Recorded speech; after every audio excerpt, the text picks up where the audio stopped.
Disclaimer. Warning. AI, in its best form of analysis, would not write anything like the following passage. True to its uniformity condition, it analyses reality from a narrow dimension of the material only. For human would be rather boring in the absence of emotions, heart, and spirit. The division of power. How elites undermine democracy. Wealthy corporate and political elites wield disproportionate influence over governance, distorting the balance of power between central and local governments. Through economic dominance, political patronage, and institutional control, this unelected elite group entrenches its authority. The mechanisms of control have key industries like dairy, fossil fuels, private healthcare align with political actors to shape policy. Corporate business, lobbyists, and government agents involve with administration advocate of strategic partnership. The elite dominate decisions by manipulating wealth and resources to maneuver the required impact. By and manipulation, for example, the elites suppress wages, inflate living costs, and enforce low wages and impoverish workers to depend therefore demand. Families are forced onto the streets to fuel a private housing boom, while those who cannot afford medical treatment are left to suffer.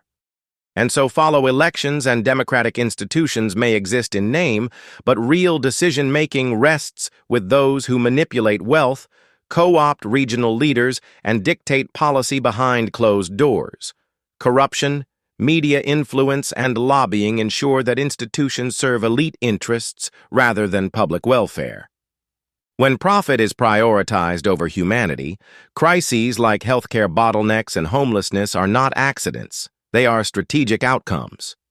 Meanwhile, green energy solutions are sidelined in favor of fossil fuel subsidies, worsening climate disasters, and public health crises, all while corporate profits are underwritten by taxpayer-funded bailouts.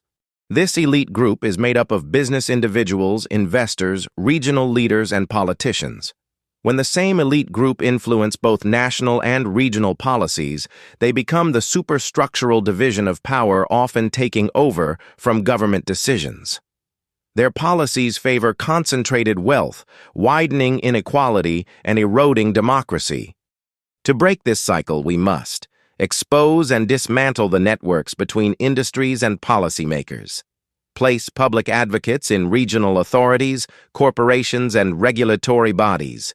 End opaque lobbying and corporate welfare, redirecting funds to actual public services.